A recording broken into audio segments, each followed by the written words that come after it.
You should not run LittleBigPlanet on RP Series 3 with an unlocked framerate, but why not? I have recently upgraded to a brand new CPU, which is AMD Ryzen 9 9950X, and let me tell you, this thing is a beast. It can handle some of the most demanding titles to ever emulate on RP Series 3, such as Uncharted series or The Last of Us, sitting somewhat comfortably between 50 and 70 FPS. LittleBigPlanet games, however, are known to be way less demanding for an RP Series 3 emulator, so much so that you can even emulate those games easily on a Steam Deck, so long as you disable MLAA using one of the built-in RP Series 3 game patches and then drop down the resolution a bit to keep the frame rates playable. So using this CPU and then unlocking the frame rate, I should get hundreds of frames in the LittleBigPlanet series, right? So how does this actually look in game?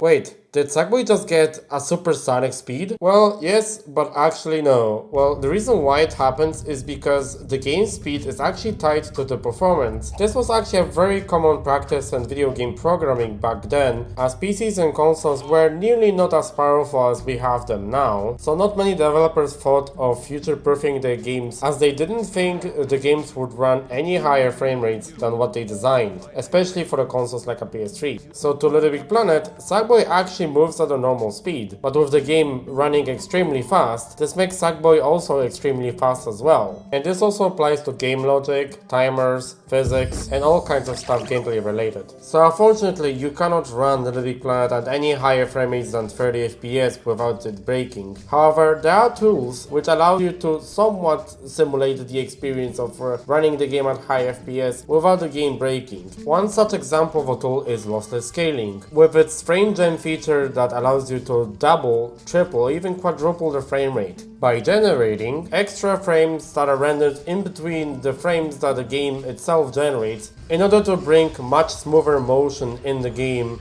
much like how you would expect it with higher frame rates natively, albeit with a bit larger input latency. And while currently this is not the ideal way of playing LittleBigPlanet at higher frame rates natively,